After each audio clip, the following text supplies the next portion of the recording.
کہ گوتھر کے ہاتھ میں خوفناک ریوالور دیکھ کر ٹھٹک گیا۔ جمی نے اپنے چہرے سے آکسیجن ماسک اتار لیا تھا۔ وہ غیر ارادی طور پر ریوالور کی طرف جھپٹا، مگر ماتھرے نے لات مار کر اسے ایک طرف دھکیل دیا۔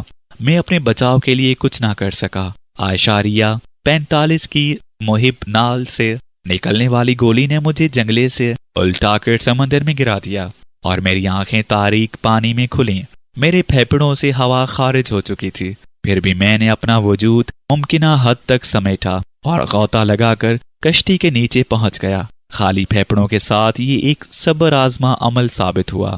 آہستہ آہستہ میرے بدن کا دایاں حصہ شل ہوتا جا رہا تھا۔ میں پیندے تلے سے ہو کر کشتی کے عقب میں سطح آب پر نمودار ہوا۔ رسی ابھی پانی میں لٹکی ہوئی تھی۔ میں نے طویل سانس لے کر توانائی مجتمع کی اور رسی کی مدد سے کشتی کی عقبی حصے میں چڑھ گیا۔ زخم سے بہنے والے خون نے عرشے کو رنگین کر دیا۔ اچانک مجھے کھانسی کا شدید دورہ پڑا، جس پر میں نے بروقت قابو پا لیا۔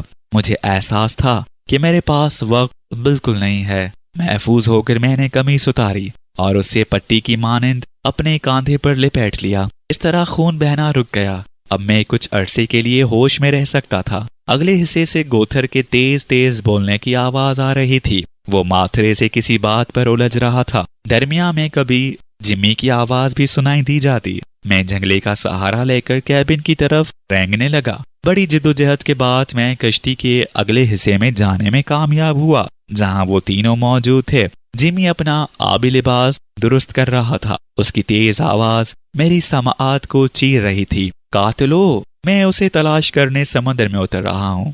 غصے کی شدت میں اس کی آواز کانپ رہی تھی۔ ابھی ہمیں اس بدبخت کی ضرورت ہے، ماتھرے نے تیز لہجے میں جواب دیا۔ میں تمہارے لیے کام نہیں کر رہا۔ جمی بدستور غصے میں تھا۔ مجھے اس نوجوان کی جرأت پر حد درجہ حیرت ہو رہی تھی کہ وہ دونوں خونیوں کے سامنے نہتا ہونے کے باوجود ڈٹا ہوا تھا۔ مجھے روک سکتے ہو تو روک لو، یہ کہہ کر جمنی نے ماسک دوبارہ چہرے پر چڑھایا اور سمندر میں چھلانگ لگانے کے لیے جنگلے کی طرف پلٹ گیا۔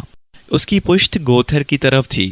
گوتھر نے تعصب بھرے انداز میں سر جھٹکا اور ریوالور کی نالی جمی کی کھوپڑی پر جما کر لب لبی دبا دی۔ سیاہ آبی خول کے چھیتڑے اڑ گئے۔ جمی کا وجود کٹے تنے کی مانند جھوم کر پانی میں جا گرا۔ آکسیجن سلنڈر کا وزن اسے ڈوب دے گا، اس نے پانی میں تھوکتے ہوئے کہا۔ ان دونوں کا قصہ تمام ہوا۔ اب تخت طاؤس ہمارا ہے۔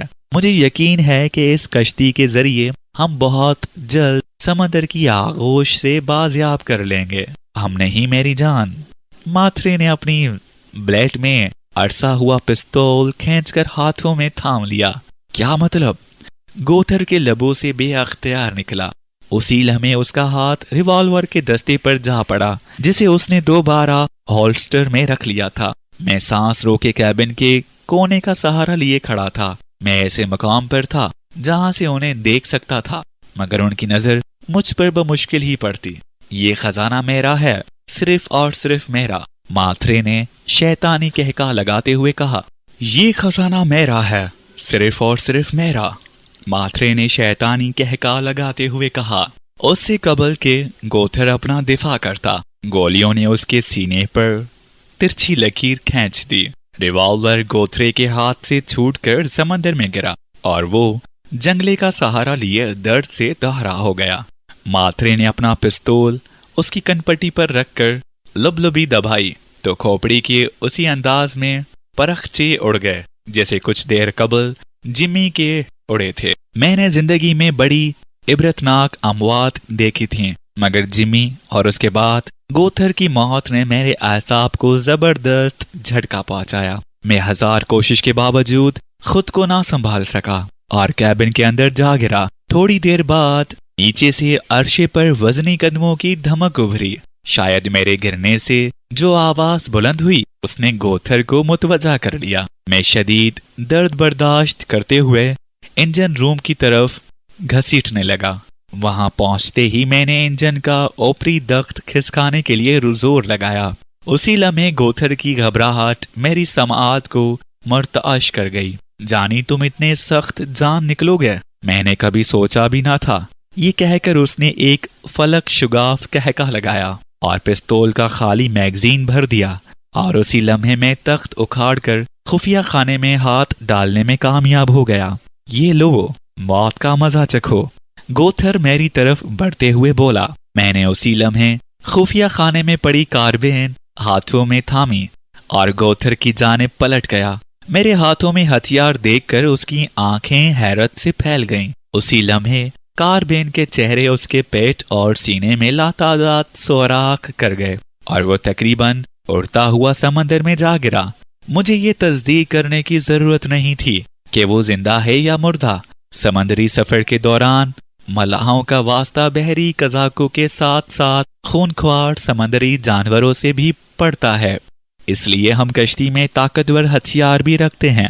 کاربین چلنے کے جھٹکے نے میرے رہے سہے اوسان بھی خطا کر ڈالے اور میں کیبن کی دیوار سے ٹکرا کر ڈھیر ہو گیا۔ کیبن میں بارود اور خون کی ملی جلی بو پھیلی ہوئی تھی۔ اگلے ہی لمحے میں ہوش و حواس سے بے گانا ہو گیا۔ میری آنکھ کھلی تو میں زنجبار کے اسپتال میں تھا۔ بعد ازاں معلوم ہوا کہ مجھے 6 بوتلیں خون دے کر بچایا گیا ہے۔ جب میں چلنے پھرنے کے قابل ہوا تو انسپیکٹر اوریلی اور کانسٹیبل ملر آدھم کے انسپیکٹر اور ریلی زنجیار میں میرے اکلوتے دوست جیکب کا بھانجا تھا۔ جیکب میری کشتی پر کام کرتا تھا، مگر گوتھر اور ماتھرے کے اصرار پر میں نے اسے 1 ہفتے کی چھٹی دے دی تھی۔ میری کشتی ساحل کے قریب تیرتی پائی گئی تھی اور اسے جیکب نے دریافت کیا تھا۔ وہ میرا وفادار ملازم تھا۔ انسپیکٹر اور ریلی حقائق جاننے کے لیے بے تاب تھا۔ میں نے اسے وہ گھڑی گھڑائی کہانی سنا دی جس کا خاکہ پہلے ہی ذہن میں تیار کر چکا تھا۔ گوتھر اور ماتھرے کے بارے میں اتنا ہی بتایا جتنا میرے حق میں بہتر تھا۔ مثلاً یہ انکشاف نہیں کیا کہ وہ لوگ سمندر کی تہہ سے کوئی شے نکالنے میں کامیاب ہو گئے تھے۔ گو اب میں خود یہ جاننے کے لیے بے تاب تھا۔ یہ یاد رہے کہ تمام واقعات زنجبار کے شمال میں واقع جزیرہ پاٹ کریک کے قریب رونما ہوئے۔ اس جزیرے پر بڈل گارڈ نامی ایک پادری کی غیر رسمی حکومت تھی۔ بڈل گارڈ نے ہی اس جزیرے کو دریافت کیا گیا تھا۔ جزیرہ برطانوی حکومت کے دائرۂ اختیار میں آتا تھا، مگر اس کے سیاہ سفید کا مالک المعروف بڈ تھا۔ بڈ نے نئی زندگی کا آغاز کرنے میں میری مدد کی تھی۔ کچھ عرصے بعد عدالتی کارروائی کا آغاز ہوا۔ حاضرین میں بڈ، میرا ایک دوست پارکنسن اور انسپیکٹر اوریلی اپنے عملے کے ہمراہ موجود تھا۔ جلد بڈ نے مجھے بے گناہ اور مقتولین کو جرائم پیشہ ثابت کر دیا۔ جمی کی موت کا سب کو دکھ تھا۔ جیکب نے تنہائی میسر آتے ہی مجھے بتایا کہ میری علالت کے دنوں میں چند افراد نے کچھ عرصہ قبل رات کی تاریکی میں کشتی کی تلاشی لی تھی۔ میں سمجھ گیا کہ انہیں اسی پراسرار تھیلے کی تلاش تھی۔ یقیناً کوئی لمبا چکر تھا جس کی بنا پر گوتھر اور ماتھرے نے نہ صرف مجھے اور جمی کو قتل کرنے کا فیصلہ کر لیا بلکہ ایک دوسرے کی جان کے در پہ ہوئے۔ مجھے یقین ہے کہ وہ تنہا نہیں ہوں گے۔ ان کا تعلق زیر زمین دنیا کی کسی بڑی جرائم پیشہ تنظیم سے تھا۔ بہرحال مجھے اس لحاظ سے فوقیت حاصل تھی کہ صرف میں جانتا تھا جمی نے آخری بار کس مقام پر غوطہ خوری کی تھی اور یہ کہ تہ آب سے نکالی گئی وہ نامعلوم شے کہاں ہے۔ اسپتال سے رخصت ہونے کے بعد میں نے 1 ماہ گھر پر آرام کیا۔ اس دوران کشتی کی دیکھ بھال جیکب اور اس کے بھانجے اینجلو نے اپنے ذمے لیے رکھی۔ میں نے ان دونوں کی وفاداری دیکھ کر فیصلہ کر لیا کہ انہیں نہ صرف مستقل عملے میں شامل کروں گا بلکہ اپنا ہمراز بھی بنا دوں گا۔ چند ہفتے آرام کرنے سے میرا زخم بھر گیا۔ ایک شام میں اپنی رہائش گاہ پر جیکب اور اینجلو کے ساتھ بیٹھا مستقبل کے منصوبے بنا رہا تھا کہ مقامی ہوٹل کا ملازم یہ پیغام لے کر آیا کہ ایک خاتون مجھ سے ملنا چاہتی ہے۔ میں جزیرے کی کسی خاتون سے واقف نہیں تھا۔ میں ہوٹل ملازم کی رہنمائی میں ہوٹل جا پہنچا جہاں وہ خاتون میری منتظر تھی۔ میں جانی ڈیپ ہوں، تعارف کراتے ہوئے میں نے بتایا۔ میں شہری ہوں، اس نے کہا، جمی کی ہمشیرہ۔ میری نظروں کے سامنے جمی کا معصوم چہرہ لہرا گیا۔ جمی کی زبانی میں نے اکثر اس کی بہن کا ذکر سنا تھا۔ وہ ہر ماہ